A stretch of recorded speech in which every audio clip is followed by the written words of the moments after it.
Check. ప్రభువైన యేసుక్రీస్తు నామంలో మీ అందరికీ వందనాలు.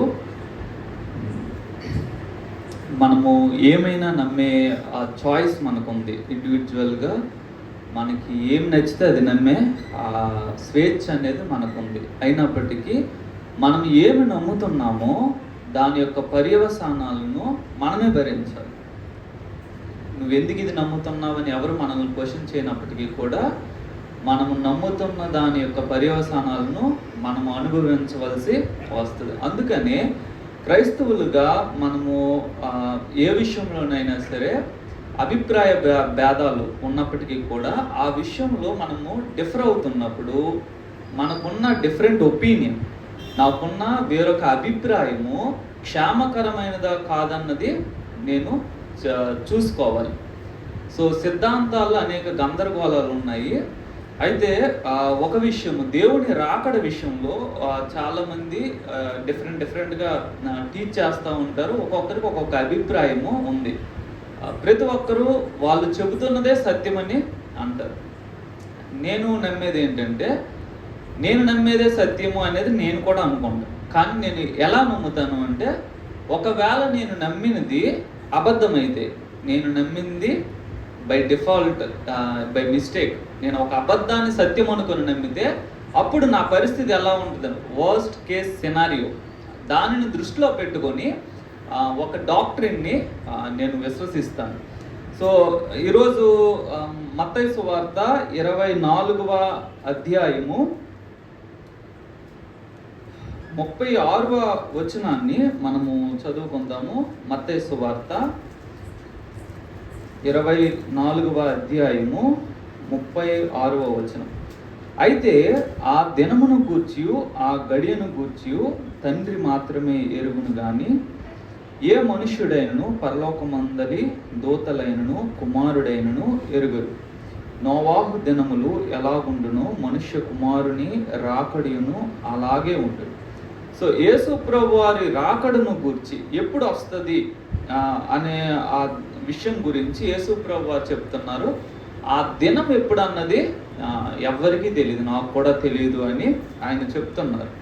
అయితే ఆ దినం వచ్చే పరిస్థితులు ముందటి రోజు వరకు ఎలా ఉంటాయి అని అనేసి చెప్తున్నారు. 37వ వచనంలో నోవాహు దినములు ఎలాగుండునో మనుష్య కుమారుని రాకడియు అలాగే ఉండును.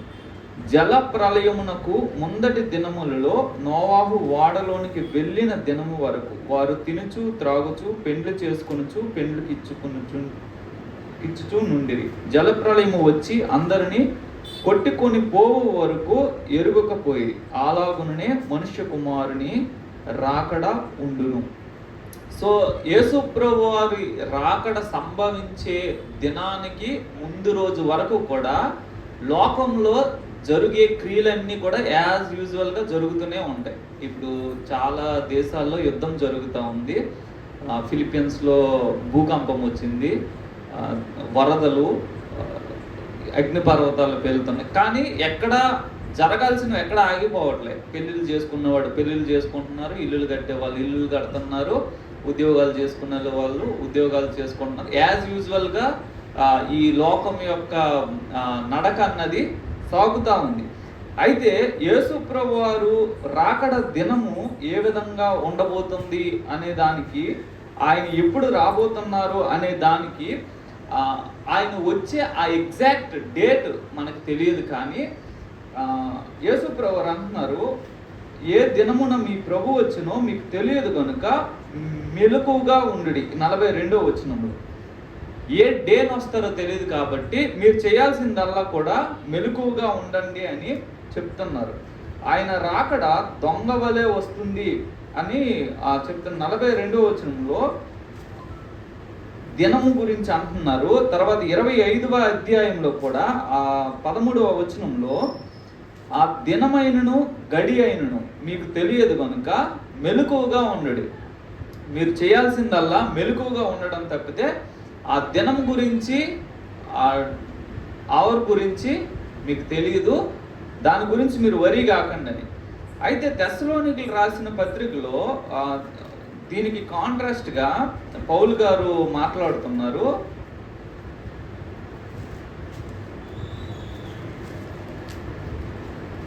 తెస్సలోనికీయులకు రాసిన మొదటి పత్రిక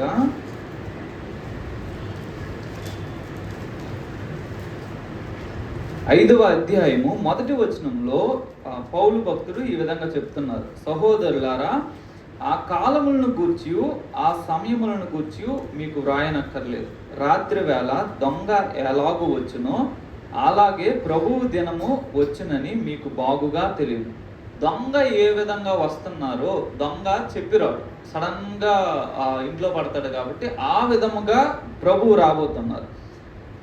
అప్పుడు లోకల్ పరిస్థితి ఎలా ఉంటుందంటే, నెమ్మదిగా ఉన్నది, భయమేమీ లేదని చెప్పుకొని చుండగా గర్భిణీ స్త్రీకి ప్రసవ వేదన వచ్చినట్లు వారికి ఆకస్మికముగా నాశనము తటస్థించను కనుక వారెంత మాత్రమును తప్పించుకోలేదు.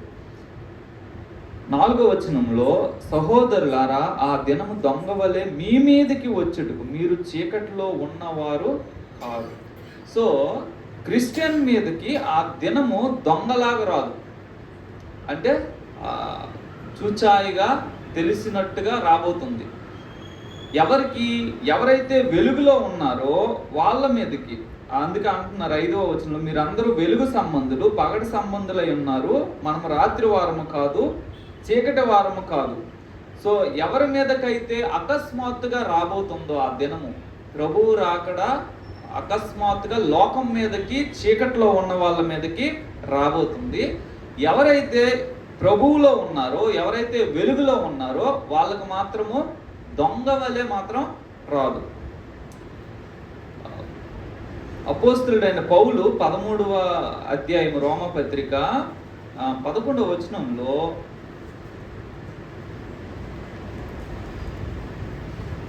మరియు మీరు కాలము నెరిగి నిద్ర మేలుకొను వేళ అయినదని తెలుసుకొని అలాగు చేయడి. మనము విశ్వాసులమైనప్పటికంటే ఇప్పుడు రక్షణ మనకు మరి సమీపముగా ఉన్నది. రాత్రి చాలా గడిచి పగలు సమీపంగా ఉన్నది గనుక మనం అంధకార క్రియలను విసర్జించి తేజ సంబంధమైన యుద్ధోపకరణను ధరించుకుందాము. సో ఇది 2000 సంవత్సరాల క్రితము పౌలు గారు చెప్తున్నమాట. మనము బిలీవర్స్ అయినప్పటికీ కంటే కూడా ఇప్పుడు రక్షణ అనేది, అంటే ప్రభువు రాకడ అన్నది చాలా సమీపంగా ఉంది అని చెప్తున్నారు. 2వ తెస్సలోనికీయులకు రాసిన పత్రికలో మొదటి వచనాన్ని మనం చూసినట్లయితే, సహోదరులారా, ప్రభువు దినం ఇప్పుడే వచ్చి ఉన్నట్టుగా ఆత్మ వలనైనను మాట వలనైనను మా యొద్ద నుండి వచ్చిందని చెప్పిన పత్రిక వలనైనను ఎవడైనా చెప్పిన ఎడల మీరు త్వరపడి చంచల మనస్కులు కాకుండా వలనని బెదరకొండవలనని మన ప్రభు అయిన యేసుక్రీస్తు రాకడను బట్టి మనం ఆయన యొద్ద కూడుకొని బట్టి మిమ్మల్ని వేడుకొనుచున్నాం. 3వ వచనంలో ఆయన చెప్తున్నారు, మొదట భ్రష్టత్వము సంభవించి నాశన పాత్రుడకు పాప పురుషుడు బయలుపడితే గాని ఆ దినము రాదు. యేసు ప్రభు యొక్క రాకడ ఎప్పుడు జరుగుద్ది అంటే, మొదట భ్రష్టత్వము సంభవించి నాశన పాత్రుడకు పాప పురుషుడు బయలుపడాలి. ఆ వ్యక్తి బయలుపడితే తప్పితే రాకడ అన్నది రాదు. సో అది జరగాలనంటే ముందు ప్రపంచ ఆర్థిక పరిస్థితులు, రాజకీయ పరిస్థితులన్నీ మారి ఎక్కడికంటే ఒక నియంత వైపు అన్నీ యునైట్ అయ్యి ఒక నియంతని ఎన్నుకోవాలి. ఏ వ్యక్తి అయితే భ్రష్టత్వాన్ని కలగజేస్తాడో ఆ వ్యక్తి ఆ వ్యవస్థకు నాయకుడిగా నిలబడాలి. ఆ వ్యక్తి బయటకు వస్తే తప్పితే దేవుని రాకడ అన్నది జరగదు. మనము గందరగోళంలో ఉండడానికి దేవుడు మనల్ని నియమించలేదు. కాబట్టి ఎవరైతే శ్రమలకు ముందు రాకడ సంభవిస్తుందని నమ్ముతారో వాళ్ళు గందరగోళంలో బ్రతకాల్సిన పరిస్థితి ఉంటుంది. ఎందుకంటే ఎప్పుడైనా దేవుడు రావచ్చు, ఎప్పుడైనా ప్రభువు రావచ్చు, ఈ రాత్రి రావచ్చు, లేకపోతే రేపు మార్నింగ్ రావచ్చు. కాబట్టి వాళ్ళు ఒకలాంటి ఆందోళనలో బ్రతకాలి. వాస్తవంగా వాళ్ళు నమ్మింది వాస్తవం అయితే. కానీ వాస్తవం ఏంటంటే దేవుని లేఖనం అంటుంది, ముందు నాశనం పుత్రుడు పాప పురుషుడు బయలుపడితే తప్పితే రాకడ అన్నది జరగదు. వాడు బయలుపడడానికి మనం సమీపంగా ఉన్నాం.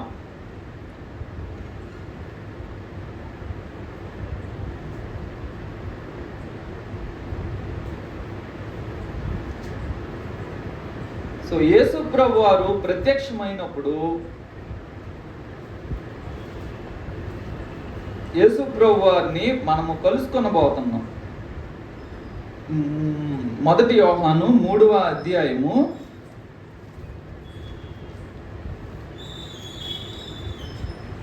3:2 ప్రియులారా, ఇప్పుడు మనము దేవుని పిల్లలమై ఉన్నాము, మనమిక ఏమవుదామో అది ఇంకా ప్రత్యక్షపరచబడలేదు గాని ఆయన ప్రత్యక్షమైనప్పుడు ఆయన ఉన్నట్లుగానే ఆయనను చూతుము గనుక ఆయనను పోలి ఉందమని ఎరుగుదుము. యేసు ప్రభు వారు ఎలాగ ఉన్నారో ఆయనను ఎదుర్కొనేటప్పుడు, ఆయన కలుసుకోవడానికి మనం వెళ్ళినప్పుడు ఆయన అలాగే చూస్తామంట. అలాగ చూస్తాం కాబట్టి ఆయన లాగా ఉంటాము అని లేఖనం అంటుంది. మనం ప్రకటన గ్రంథంలో చూసినట్లయితే 1వ అధ్యాయము 17వ వచనంలో యోహాను భక్తుడు చెప్తున్నారు, నేను ఆయనను చూడగానే చచ్చిన వాని వలె ఆయన పాదముల యొద్ద పడితిని. ఆయన తన కుడి చేతిని నా మీద ఉంచి నాతో ఇట్లనెను, భయపడకము, నేను మొదటివాడును జీవించేవాడును, మృతుడినైతిని గాని ఇదిగో యుగయుగములు సజీవున్నై ఉన్నాను. సో దేవుణ్ణి మనం చూసేటప్పుడు పరిస్థితి ఏంటనంటే, యోహాను భక్తుడు ఆయన చూసి చచ్చిన వాని వలె కింద పడిపోయాడంట. రేపొద్దున మనము కూడా యేసు ప్రభుని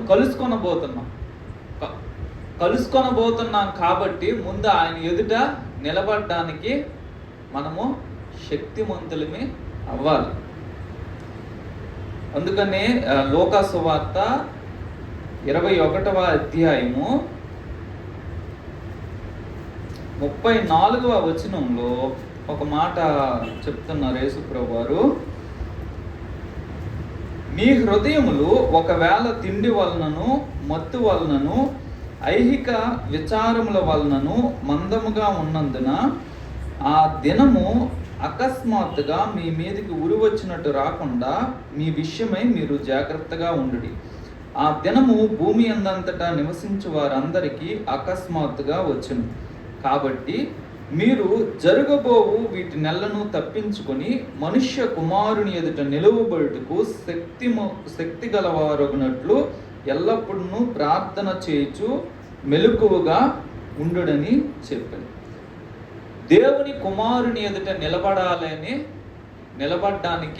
మనం ఎప్పుడు చేయాల్సింది ఏంటంటే ప్రార్థన చేసి మెలకువగా ఉండాలని చెప్తున్నారు. సో దేవుని రాకడ విషయంలో ఎవరి మీదకి ఉరిగా వస్తుంది అని అంటున్నారంటే, ఎవరి హృదయాలు అయితే మందమైపోయాయో, తిండి మత్తు ఐహిక విచారాలు, ఈ లోక సంబంధమైన విచారాలతో వారి మనసంతా నిండిపోయిన వాళ్ళ మీదకి దేవుని రాకడ అన్నది దొంగలాగా ఉరిలాగా రాబోతుంది. అయితే ఎవరైతే వెల్ ప్రిపేర్డ్గా ఉన్నారో వాళ్ళ మీదకి దొంగలాగా రాదు. సో మనకివ్వబడిన ఈ సమయము మనం దేనికి ప్రిపేర్ అవ్వాలంటే రాకడికి ప్రిపేర్ అవ్వాలి. మన జీవితంలో సమస్యలు ఉన్నాయి, కానీ అవేవి కూడా ప్రాముఖ్యం కాదు. ఎందుకంటే ఆ సమస్యలు తీరినా రాకడ జరుగుద్ది, తీరకపోయినా రాకడ జరుగుద్ది. నా క్యాలిక్యులేషన్ బట్టి అయితే ఇంకొక మ్యాక్సిమం ఇంకొక సమయము 14 సంవత్సరాలు, అంతే, అంతకు మించి లేదు.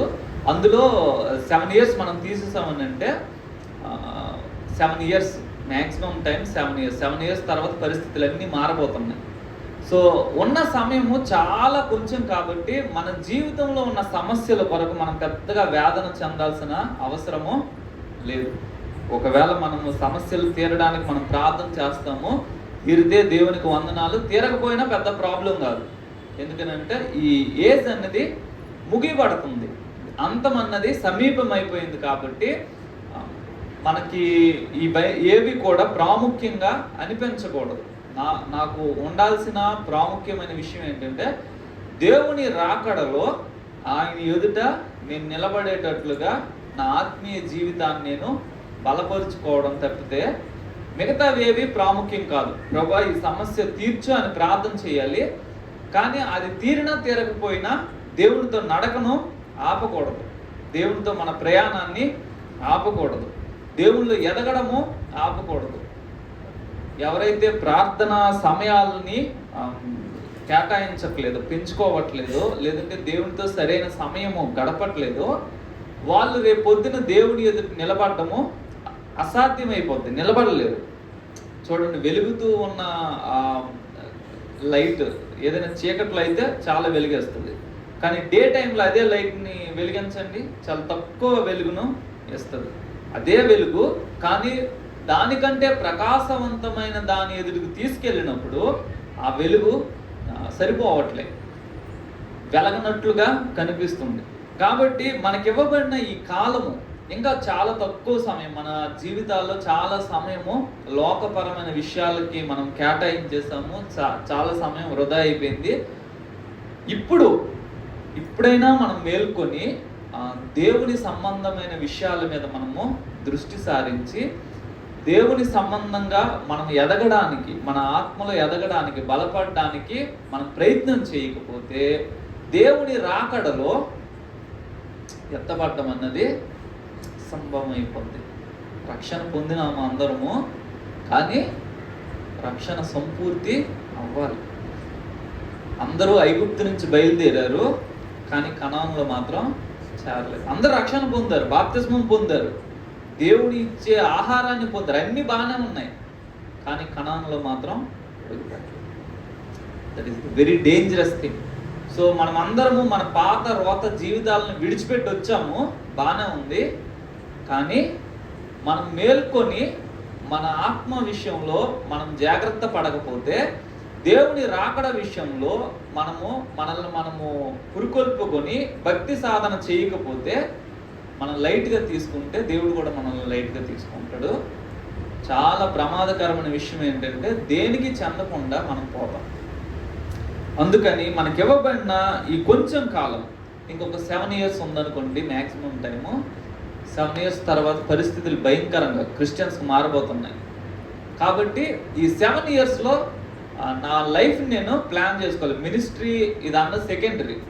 ముందు వ్యక్తిగతంగా దేవునితో సంబంధాన్ని, ఎవరైనా సీక్రెట్ సిన్స్లో ఉంటే వాటిని ఎంత త్వరగా విసర్జిస్తే అంత క్షేమకరం. ఎవరైనా అసూయ ద్వేషాలతో ఉంటే వాళ్ళు ఎంత త్వరగా వాటిని విడిచిపెడితే అంత క్షేమకరం. ఎవరైనా ఈ లోక సంబంధంగా ఒక పెద్ద ప్లాన్స్ వేసుకోండి, కానీ have it in mind that is coming is very near. కాబట్టి మనము సిద్ధపడడం అన్నది చాలా చాలా ప్రాముఖ్యం. 2వ కొరింథీయులకు రాసిన పత్రిక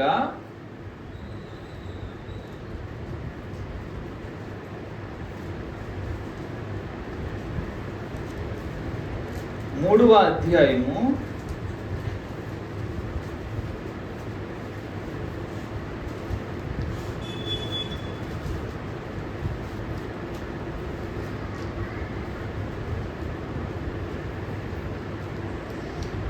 7-8 వచనాలను మనం చూసినప్పుడు, మరణ కారణముకు పరిచర్య రాళ్ల మీద చెక్కబడిన అక్షరములకు సంబంధించినదైనను మహిమతో కూడినదాయను.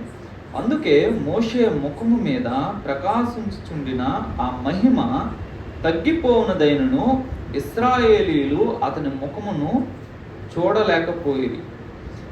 సో మోషే ధర్మశాస్త్రాన్ని తీసుకొని 10 ఆజ్ఞలు తీసుకొని కొండ మీద నుండి దిగి వచ్చినప్పుడు ఆయన ముఖాన్ని ఇశ్రాయేలీయులు చూడలేకపోయారు. ఎందుకంటే మోషే దేవునితో ముఖాముఖిగా మాట్లాడారు. దేవుని యొక్క ముఖ ప్రకాశము మోషే ముఖంలో కనిపిస్తూ ఉంది. మోషే ముఖాన్ని చూడడానికి ఇశ్రాయేలీయులకి ఎవరికి కూడా ధైర్యం చాలలేదు. అందుకని మోషే తన ముఖం మీద ముసుగు వేసుకోవాల్సి వచ్చిందంట. అంత బ్రైట్నెస్, ఒక హ్యూమన్ బీయింగ్ కొన్ని డేస్ దేవునిలో గడిపి వస్తేనే వీళ్ళు చూడలేకపోయారనంటే, రేపొద్దున మనం దేవుణ్ణి ముఖాముఖిగా చూడబోతున్నాం విత్ ఆల్ హిస్ గ్లోరీ. ఆయన ఎలా చూడబోతున్నామంటే ఇక్కడ సిలువలో ప్రాణం పెట్టినట్లుగా అయితే కాదు. ఎలా చూడబోతున్నామంటే తండ్రి యొక్క మహిమతో మనము చూడబోతున్నాం.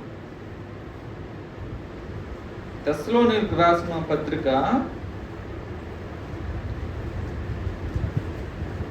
రెండవ తెస్సలోనీయులకు రాసిన పత్రిక 1వ అధ్యాయము 6వ వచనంలో మనం చూసినట్లయితే, ప్రభువైన యేసు తన ప్రభావమును కనపరుచు దూతలతో కూడా పరలోకము నుండి అగ్ని జ్వాలలలో ప్రత్యక్షమై.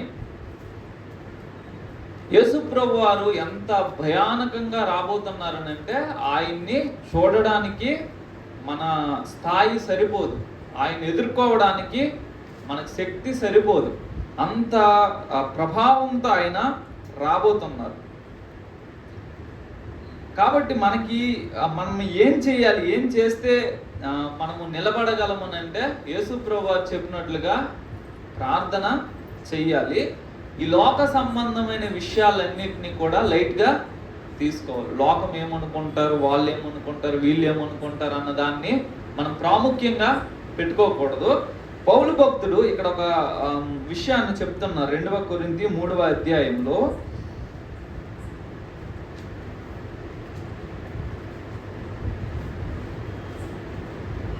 18వ వచనంలో, మనమందరమును ముసుగులేని ముఖముతో ప్రభువు యొక్క మహిమను అద్దము వలె ప్రతిఫలింప చేయొచ్చు, మహిమ నుండి అధిక మహిమను పొందుచు ప్రభువు ఆత్మచేత ఆ పోలికగానే మార్చబడుచున్నాము.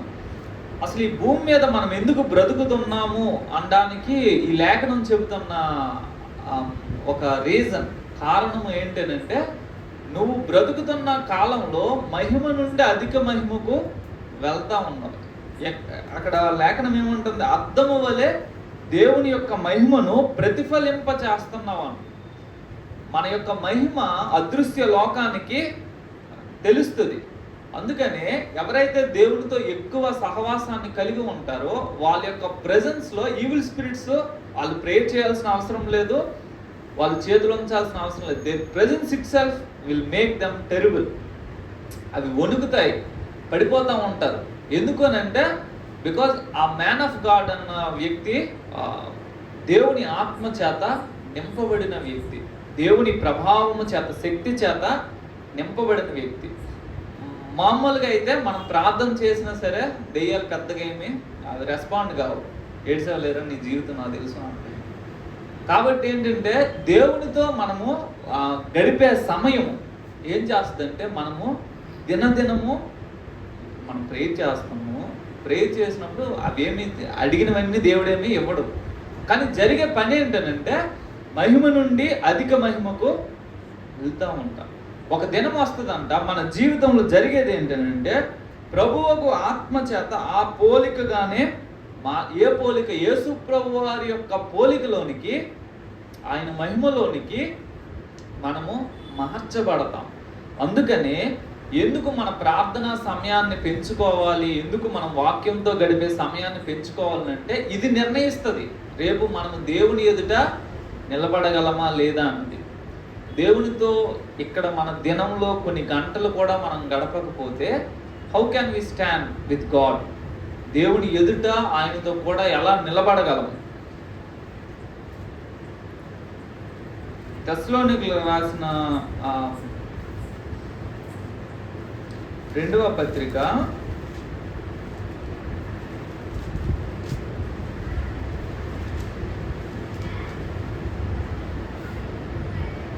12వ వచనంలో, 1వ అధ్యాయం 12వ వచనంలో, అందువలన మన దేవుని యొక్క ప్రభు అయిన యేసుక్రీస్తు యొక్క కృప చొప్పున మీ యందు మన ప్రభు అయిన యేసు నామమును ఆయన యందు మీరును మహిమ పొందినట్లు మేలు చేయవలనని మీలో కలుగు ప్రతి ఆలోచనను, విశ్వాసయుక్తమైన ప్రతి కార్యమును బలముతో సంపూర్ణము చేయొచ్చు మన దేవుడు తన పిలుపునకు మిమ్మల్ని యోగ్యులుగా ఎంచినట్లు మీ కొరకు ఎల్లప్పుడూ ప్రార్థించుచున్నాం. ఇక్కడ చెప్పబడుతున్న మాట, మన యందు ప్రభు అయిన యేసునామం మహిమ పొందడము, ఆయన యందు మనము మహిమ పొందడం. సో యేసు ప్రభు వారు కనబడేటప్పుడు అంట ఆయనలో మనం కనబడతాం. యేసు ప్రభు వారు వచ్చేటప్పుడు ఆయన ఎదుట మనము నిలబడతాం, ఆయన పోలికలోనికి మనము మారుతాం. ఆయన మహిమను తట్టుకోవడానికి ఈ భూమి మీద ఇవ్వబడిన సమయంలోనే మనము మన జీవితాలను సరి చేసుకోవాలి. కాబట్టి టైం ఈజ్ వెరీ షార్ట్, సమయము కొంచెం ఉంది. ప్రియులారా, ఇది కడవరి గడియ అని పేతురు.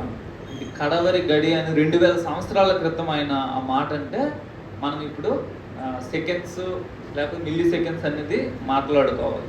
సో అంత తక్కువ సమయము మనకి ఇవ్వబడింది కాబట్టి మనం ఏం చేయాలంటే హెబ్రీలకు రాసిన పత్రికలో ఒక మాట భక్తుడు అంటాడు, 10వ అధ్యాయము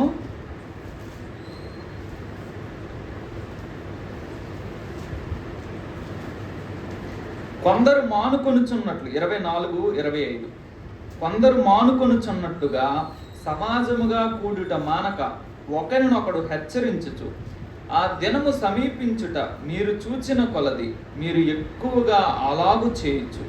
ప్రేమ చూపుటకును సత్కార్యములు చేయుటకును ఒకరినొకడు పురుకొల్పుకొనవలనని ఆలోచించము. ఈ డేస్లో చాలా మంది ఆఫ్టర్ కరోనా చేస్తున్నది ఏంటంటే చర్చెస్కి వెళ్ళడం మానేశారు. ఎందుకనంటే అదే వాక్యం టీవీలో కూడా వస్తుంది కదా, సో టీవీలో వింటున్నాము. అంతకంటే మంచి మంచి వాక్యాలు కూడా వింటున్నాం, యూట్యూబ్లో వస్తున్నాయి, యూట్యూబ్లో వింటున్నాం. కానీ భక్తుడు అంటున్నారు, ఆ దినము సమీపించడం మీరు చూస్తున్న కొలది సమాజంగా కూడుకోండి. తెలీదు సమాజంగా కూడుకుంటే ఏం జరుగుద్ది. టీవీలో విన్నదానికంటే ఇందులో ప్రత్యేకంగా ఏం జరుగుద్ది అంటే, అందరూ మండుచున్న వ్యక్తుల మధ్యకి మనం వస్తే మనం కూడా మంట అంటుకుంటుంది. అట్లీస్ట్ ఒకరిద్దరు మండే వ్యక్తులు ఉన్నా సరే వాళ్ళతో మనం కలిసినప్పుడు మన జీవితాలు కూడా మండుతాయి. టీవీలో మండే మంట మనకు అంటదు. టీవీలో ప్రసంగము మన మైండ్కి వెళ్తుంది తప్పితే మనల్ని ప్రభావితం చేసే సహవాసం యొక్క ప్రభావము మనకి దొరకదు.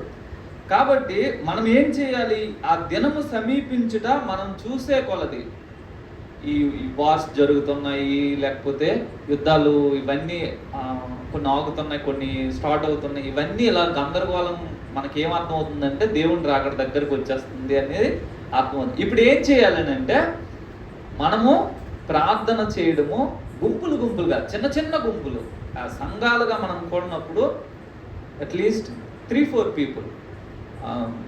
ఈ మధ్య మేము స్టార్ట్ చేసాం, ఇంకొక అబ్బాయి నేను రోజు ప్రార్థన చేస్తున్నాను. రాత్రి 10 నుంచి 12:30-1 గంట వరకు ఒక 2-3 అవర్స్ రోజు స్పెండ్ చేద్దామని డెసిషన్ చేసాము. సో ఎందుకంటే టైం ఈజ్ షార్ట్. నేను ఎప్పుడు ఒక 1 year నుంచి ఎవడైనా దొరుకుతాడా ప్రార్థన చేసుకుందామని అంటే దేవుడు ఒక అబ్బాయిని ఇచ్చారు. సో ఒక 3 days అవుతుంది, ఈరోజు కూడా కలుద్దామని అనుకున్నాము. కాబట్టి మనం ఏం చేయాలంటే, ఏదో బర్త్డే పార్టీస్కి లేకపోతే ఇంక దేనికో కాకుండా మన కుటుంబాల్లో మనము అట్లీస్ట్ ఫ్యామిలీ ప్రేయర్ అయినా సరే ఇనిషియేట్ చేసి అందులో అయినా మనల్ని ఒకరినొకరు కరెక్ట్ చేసుకోవడానికి. ఇప్పుడు బయట వ్యక్తి వచ్చి మనల్ని కరెక్ట్ చేసాడంటే మనం ఒప్పుకోం. అట్లీస్ట్ మన ఫ్యామిలీలో అది విన్నారు కాబట్టి ఒకరినొకరు కరెక్ట్ చేస్తూ మంచి పనులు చేయడానికి ఒకరినొకరు పురికొల్పుకుంటూ సత్కార్యాలు చేయడానికి ఒకరినొకరు పురికొల్పుకుంటూ ప్రేమ చూపడానికి ఆ దినం దగ్గరికి వచ్చే కొద్ది కూడా మనము యేసు ప్రభు వారి యొక్క ప్రేమను, యేసు ప్రభు వారి యొక్క గుణగణాలను వ్యక్తం చేసే వాళ్ళంగా మారడానికి ఇంకా ఒకరినొకరు ఆయత్తపరుచుకోవాలి. అంతేగాని లోక సంబంధమైన విషయాల గురించే మనము ఉంటే మనలో చాలా మందిని దేవుని రాకడ యందు సిగ్గుపడవలసి వస్తుంది. లోక విషయాల కోసమే మనము ఆలోచన కలిగి ఉంటే ఆయన రాకడలో ఒకవేళ విడువబడితే చాలా ఘోరంగా ఉంటుంది. కాబట్టి మనకివ్వబడిన ఈ జీవిత కాలంలో చాలా భాగం అయిపోయింది, లాస్ట్ అవర్స్లో మనం ఉన్నాం. కాబట్టి మనము వ్యక్తిగత ప్రార్థనను ఇంక్రీజ్ చేసుకున్నాం. మన వ్యక్తిగత ప్రార్థనను మనము ఇంకొంచెం పెంచుకుందాము, దేవునితో గడిపే సమయాన్ని పెంచుకుందాము.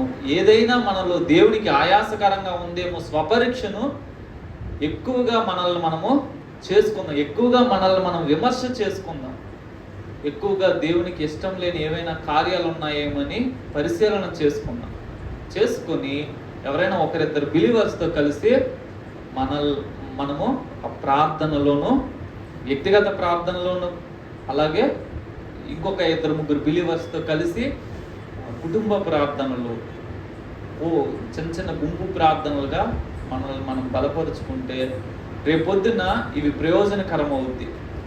రేపొద్దున మనము నిలబడగలం. రేపొద్దున దేవుని మహిమలో మనం ఆనందించగలం. లేకపోతే యోహాను భక్తుడే చచ్చిన వాని వలె అయ్యాడంటే మన పరిస్థితి. ఇప్పుడు నేను చీకటితో వెలుగు దగ్గరికి వెళ్ళాను అనుకోండి, చీకటి కార్యాలతో వెలుగు దగ్గరికి వెళ్తే చీకటి అనేది ఉండదు. దేవుని దగ్గరికి అలా చీకటితో ఎవరైనా వెళ్తే వాళ్ళు లేకుండా పోతారు. కాబట్టి it is impossible to go to heaven with secret since. రహస్య పాపాలతో దేవుని సన్నిధికి వెళ్ళడము అసంభవం. కాబట్టి మనల్ని మనము కరెక్ట్ చేసుకుందాం. దేవుని వాక్యం ప్రకారంగా నా జీవితం లేదని అంటే నన్ను నేను కరెక్ట్ చేసుకొని, నన్ను నేను పురుకొల్పుకొని అట్లీస్ట్ ఇంకొకరితో కలిసైనా దేవుళ్ళు ఎదగడానికి ప్రయాసపడాలి. దేవుడి వాక్య భాగాన్ని మన వినికిల్లో ఆశీర్వదించును గాక. ఒక నిమిషం ప్రార్థన చేసుకుందాము.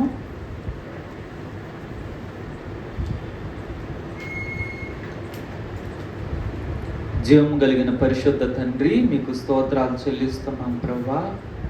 దేవా, నీ రాకడ చాలా సమీపంగా ఉంది నాయనా. మా జీవితాల్లో ఎన్నో కష్టాలు ప్రభా, శ్రమలు, మేము ప్రార్థించే అనేక అంశాలు ఉన్నాయి. అయినప్పటికీ ప్రభా దేవా, నీ రాకడ అతి సమీపం కాబట్టి మమ్మల్ని అందరినీ ఆయత్తపరచండి ప్రభా. దేవ, మమ్మల్ని పురుకొల్పండి నాయనా. దేవ, మా భక్తి జీవితాలను, మా ప్రార్థన బలిపీఠాలను మేము బాగు చేసుకోవడానికి సహాయం దయచేయండి. ప్రతి విధమైన అసూయ, ద్వేషము, కలహము, మత్సరము ప్రభా దేవ, రహస్య పాపాలు వీటన్నిటినీ త్యజించి ప్రభా నాయనా దేవా, నిన్ను ప్రేమించే వారితో కలిసి దేవా మిమ్మల్ని ఆరాధన చేసుకోవడానికి, మిమ్మల్ని ప్రార్థించడానికి, మీలో ఎదగడానికి, ప్రేమ చూపించడానికి, సత్క్రియలు చేయడానికి మీరు మమ్మల్ని పురుకొల్పండి ప్రభా. సహాయం దయచేయండి నాయన. కనికరించి కృప చూపించి ఈ వాక్యము మా అందరి హృదయాల్లో ఫలింప చేయమని వేడుకుంటున్నాం. మాలో ఏ ఒక్కరము కూడా దేవా నీ ఎదుటి నిలబడినప్పుడు సిగ్గుపడకుండా ప్రభా నీ మహిమలో దేవా మేము ఆనందంతో నిలబడినట్లుగా మాకు సహాయం చేయమని ప్రార్థన చేస్తున్నాం. మీ కృపకు మమ్మల్ని మేము అప్పగించుకుంటున్నాము. మీరే సహాయం దయచేయండి. యేసు నామమున ప్రార్థన చేస్తున్నాం తండ్రి.